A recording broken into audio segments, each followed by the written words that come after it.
welcome to the Rumbidzai show. Thank you very much for joining us. Thank you for coming back onto our page.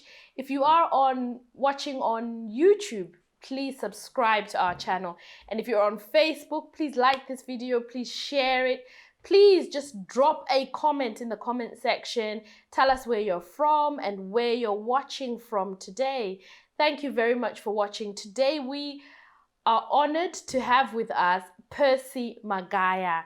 Now, Percy is a relationship coach and a talk show host of How Did You Get Here, and also a presenter.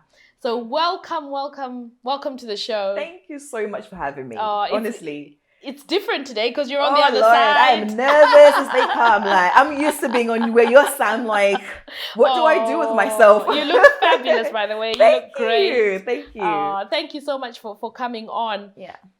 And we've just been having conversations around COVID. This year, 2020, has been something else. It's been chaotic. It's been chaotic. Yeah. Today we just want to talk about relationships. Yes. How they've been affected. How to move on, you know, even in relationships now. So we're talking all things relationships today. And you're a relationship coach as one of your jobs, of your roles that you do. How did you get into that and what do you do? Well, it sort of fell on me, to be honest. It's not something, when you're young and you're in your teens, you don't say, when I grow up, I want to be a relationship coach. It's not something you hear about, is it? No. So it's just from the experiences I went through in life and my own relationship, problems, situationships, whatever you want to call it. Entanglement. Not entanglement. That word is being left behind with 2020. So I went through my own share, and then from that, I just started to share my story on the social media. I had people coming in the DMs, messaging me, emailing me, saying, "Oh my God, I'm going through this as well. Oh my God, help me, advise me." I was like, there's such a need for somebody to really help people and just coach them through whatever they're going through. So I then looked into it and I started studying, and then got myself a mentor. Because I believe that you have to, in order for you to rise to a new level in life, you have to get somebody to help you. So I got myself a mentor, and I've been doing my work on that. And then I started getting clients, and I've seen the need for it. So it's amazing. Wow. And I tend to get a lot of women that come because my whole motto or my mission is to sort of like help people heal from broken hearts. Okay. And to help them find happy and healthy relationships. But once they found their self-love and self-confidence again. So it's sort of a journey. Yeah. So you've talked there about three things that you do.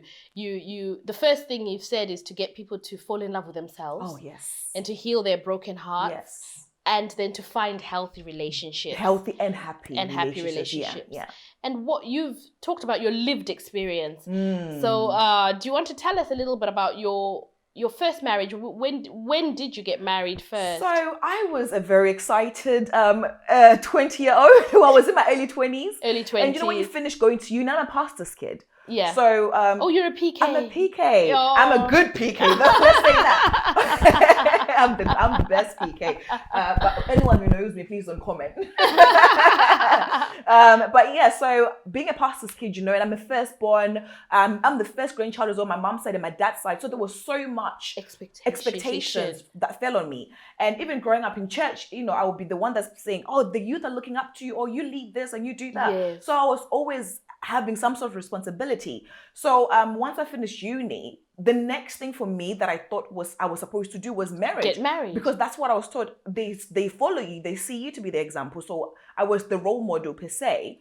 So so I got married in 2015. And when you get married, you're not getting married to get a divorce, are you? So of course I was looking forward to having like a happy long marriage. Like my parents, they've been married for 30 years now. So I had great examples growing up. So after getting married, I can say that I didn't know myself. I was under a lot of pressure to sort of become and to be this person that was supposed to be an example, that this person that was supposed to make everything look perfect. Yeah. And then so I went through with the marriage, got married, and then 6 months in, I actually moved to Zim for a little while because we're trying to figure out how to do life, and then we moved back to Zim for a few months. And then I moved back to England. When I got back to England, I was by myself in that moment. That's when I started to understand, like, wait, what did I sign up to? Wow. You know? And then so sorry to stop you, but had you and your ex and your husband, had you dated before because you were in the church setting? Yeah. Or did you just get married? So we did date Okay. before, but I had so even us dating, it was very much church based type of dating. It was very much in front of everybody, you know. So it wasn't so much that it was just always me and him just trying to go away and figure out what it is that we want. But because we're so heavily involved with the church, you know, we're doing youth conferences where he's preaching there, we're traveling all the time. So it was everybody was involved in our relationship. So it's sort of like. And then when you got married, it was now just the two of you. It was just the two of us. Okay. But don't tell me it's just the two of you when you get married, you know. So experiencing that, that's when I started to realize a lot of things. I didn't know myself. There were so many things I had to discover.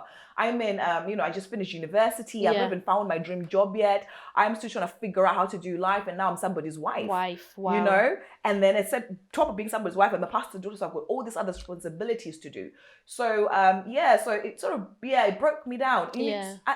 Your first year supposed to be like your honeymoon time, right? Isn't it? Yeah. The happiest time. But for me, it was just the opposite. It wasn't like I was unhappy, but it was more so like I lost myself. And what would you say, I think, looking back, as you say you lost yourself, it was a short-lived marriage. It was very short-lived, yeah. What would you say was the cause, looking back? What triggered for you to say, no, you know what, this is not going to work? What triggered it was more about... we grew up seeing great relationships. Don't get me wrong. Like my mom and dad's marriage is amazing. Yeah. And I think sometimes in the African household, we tend to always see the good. And right. You know, we always tend to see the amazing parts of the marriage. But we don't tend to get to see the nitty-gritty, the under the carpet, the arguments, the talk, the hard times. Well, sometimes your parents shield their children from that. Yes. And my parents, I think when I got older, they started trying to show me other aspects of the marriage. But by then, I was already within this relationship.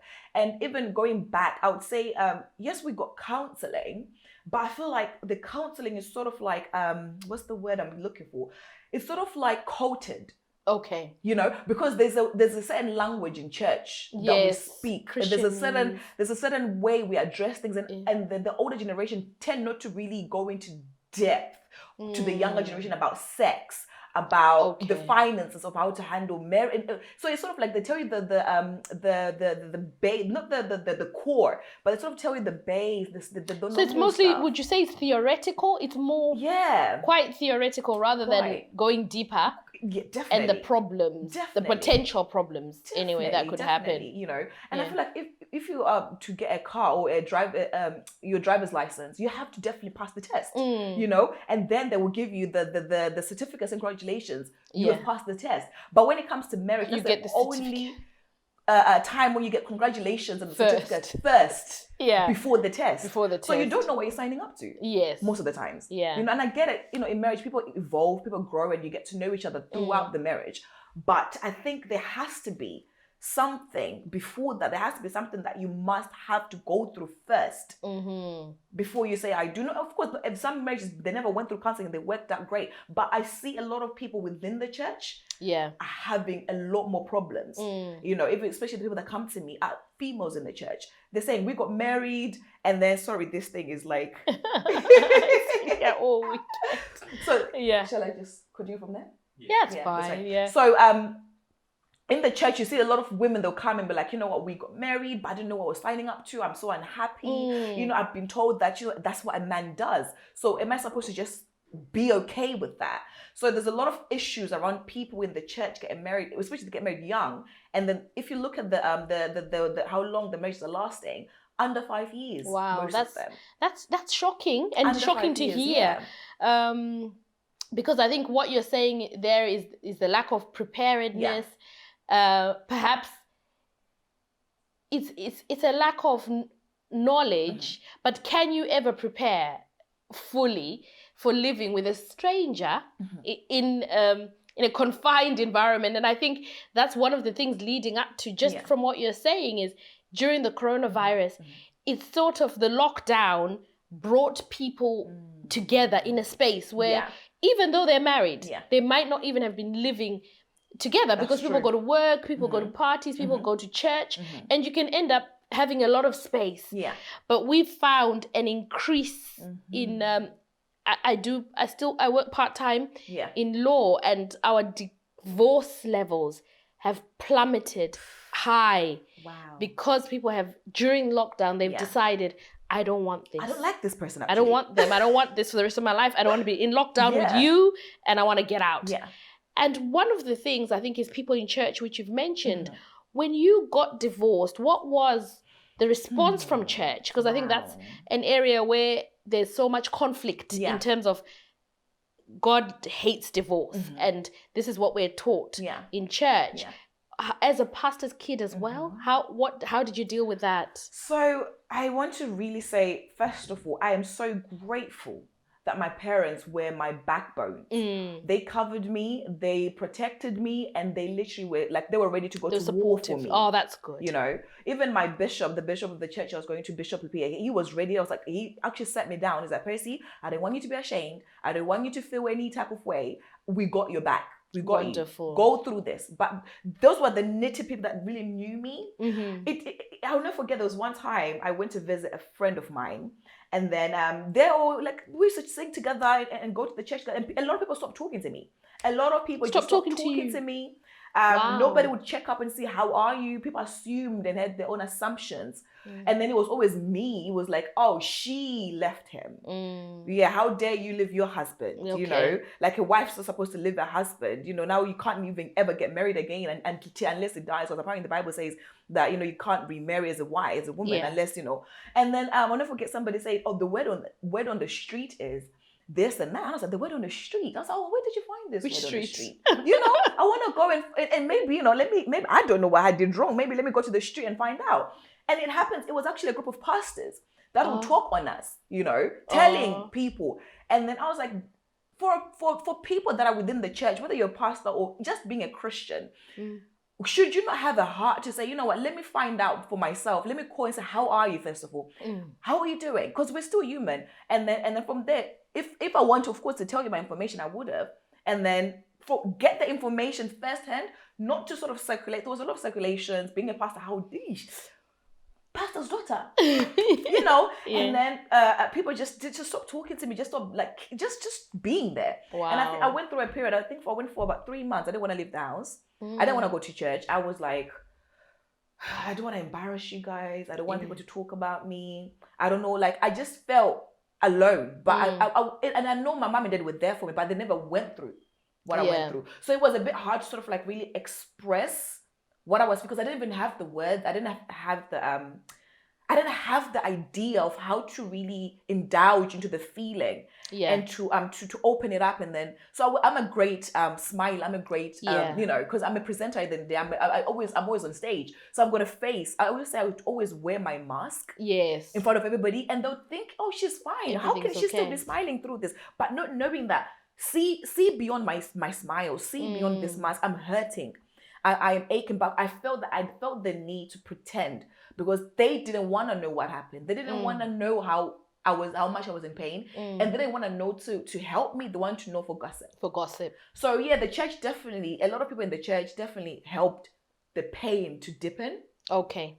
And then you had the core people around you who helped you. Oh my God, you need, and I'm grateful I had that. Yeah. I was able to not work for a few months. I didn't work for about 6 months. I was just at home. I was like, I just need to figure out, what am I doing next? My dad and mom was like, we've got you. We're going to support you, whatever you need, you know. And thank God for a prayerful mom. Oh my God, that woman prayed for me, because it's so easy to slide into depression during that time. It's so easy, because I started having panic attacks, but because I didn't know what panic attacks were, because I never really, because in the church, another thing, mental health is something we talk about. Yes. They will say, we need to pray for you and cast out that devil. That demon, know? Yeah. So it's like, I'm feeling these things. Am I now possessed? Yes, that's what you start to think, you know, am I now, is something wrong with me? So, but having those questions and not knowing how to ask them out loud is what ate me inside. Then I had to go through it. I remember one time I looked in the mirror, and then I was just looking at myself, and I look at my sister, I'm like, oh my gosh, she's so gorgeous. Look at her smile. And then I'll look at myself and I'll be like, who is she? Who's that girl? Like, I lost myself. So I wanted to stop you right there, because I think that's a key part of, you said, who am I? Who is she? And you'd lost yourself. And you said that a few times. And I want you to I just want to find out, for someone who's listening, who is not yet married, or who's found themselves, lost themselves in a marriage.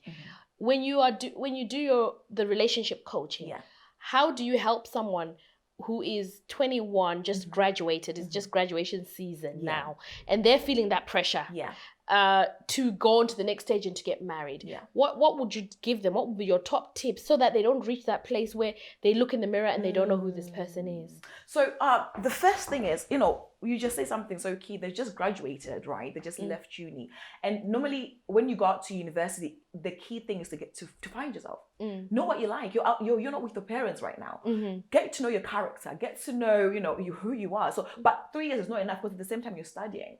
So I always say, after you leave uni, like, I know sometimes they get the pressures from the family. Now you have a degree. Now get married and have kids. Especially in the African household. I always say, parents also make sure that they emphasize that. Do you know yourself? Do you love yourself? Do you have self-confidence? Do you even know your worth? What are your standards? What type of a man do you believe you deserve? Because sometimes we want a certain man, but we're not even at the stage where we're ready to receive that type of man that we think we deserve. So we need to see, where are you when it comes to your credit? Where are you when it comes to like finances? Where are you when it comes, because you don't want to just enter into this marriage before you have certain things set. Because I did that, and then I'm now having to clean up. I'm having to do backwards now. I'm having to clean up my credit. I've not bought a house yet, because I've been having to save up now.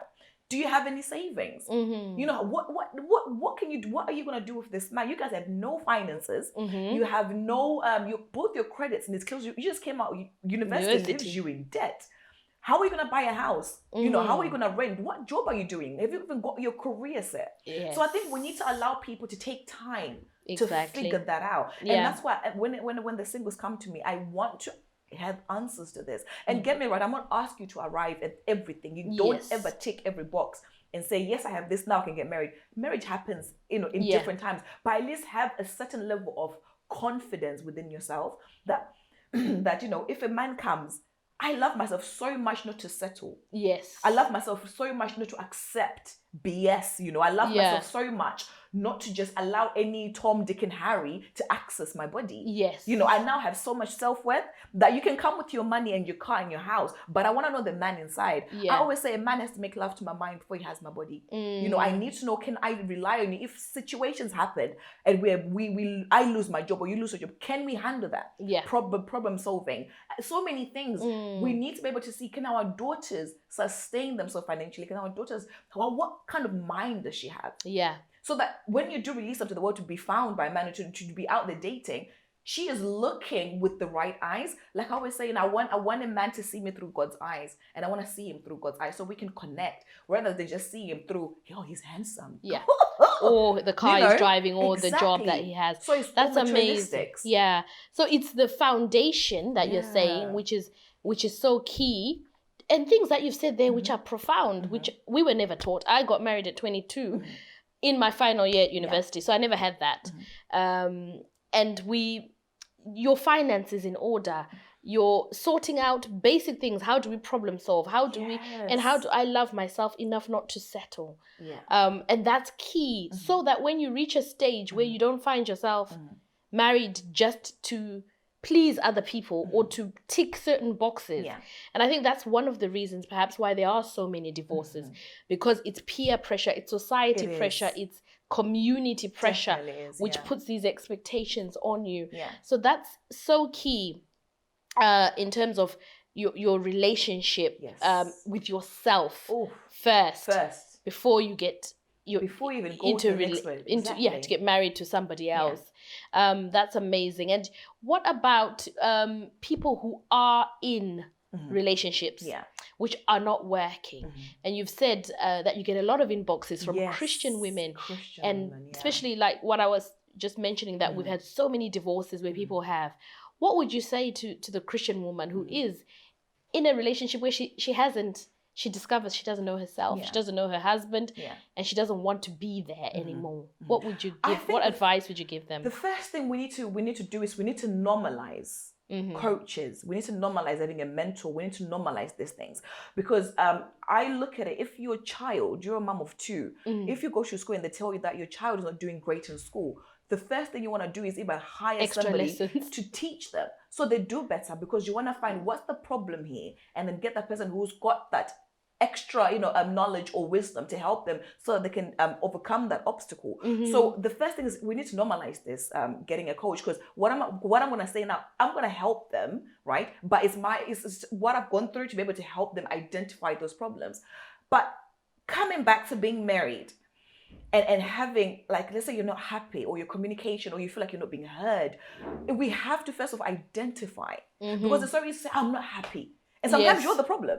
Exactly. So sometimes and people don't like to hear that. They don't like to hear that. Yeah. So we need to find out, okay, you're not happy. Why are you not happy? And really divulge into that and identify the problem so we can bring forth the solution. And sometimes the solution could just be, oh, you guys just need to work on your communication. Exactly. So it could be something so easy. But the first thing is, it's just to figure out what's really happening, what went wrong, when did it go wrong? Yes. And go back to that place. And then from there, you're able to now navigate, okay, we went wrong, maybe he cheated on me, and then we tried to make it work, but my trust is still not there.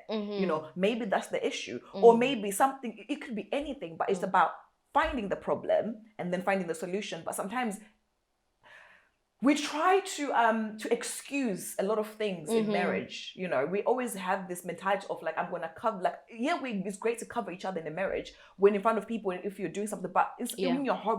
I always say at work, we have a 3-month review. We have a 6 months review, and we have a yearly review to see your performance. Okay, how well are you doing? Are we going to reward you? Do we need to give you extra training? Do we need to do anything? That's at work, just for your job. But in marriages, we don't review our marriages. No. How about we normalize sitting down after every month or after 3 months and say, let's talk. Where are we? How? Because people evolve. I develop. I grow. I experience life differently. How are you viewing life right now? How am I communicating? Are you happy with the way I'm talking? Yeah.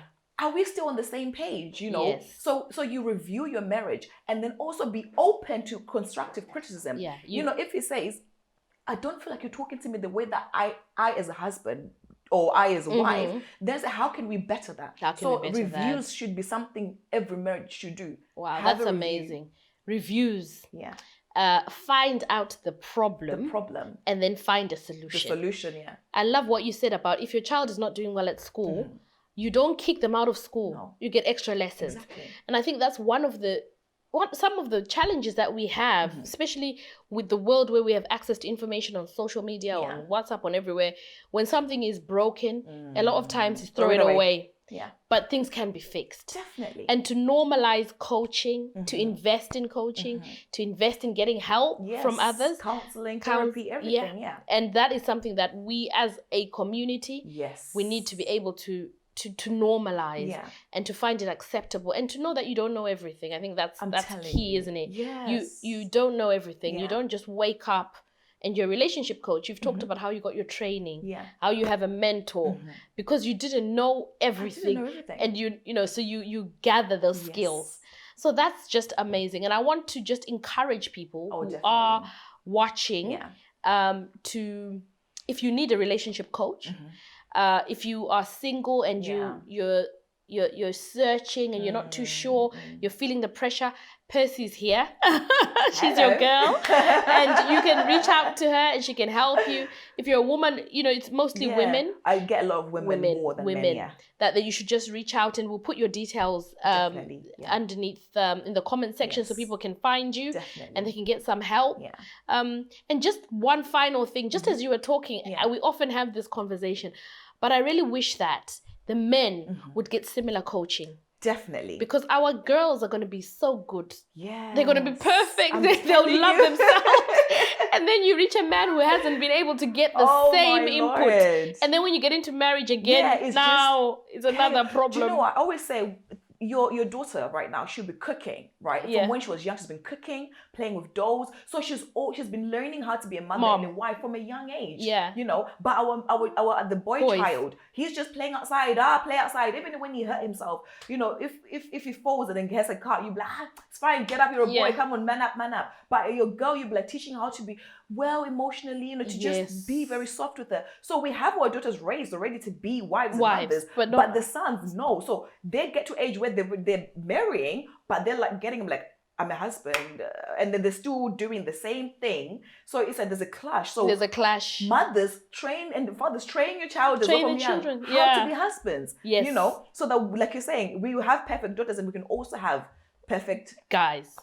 Yeah. So for the men out there, please train your sons. Train your sons, definitely train them. Train them, please. How to love a woman and the men right coaches way. as well. We need more guy coaches. Exactly. Yeah. Oh, it's great. Our time is up, but it's been so amazing chatting to you. We could keep talking. I know. Yeah, it's great, and you're doing a fantastic job. Thank you. And continue on doing it. And thank you. Are you going to get married again? So you know what? Definitely, I still love love. I love love. Good. I think what I went through had taught me so much, and I was able to go and just look within.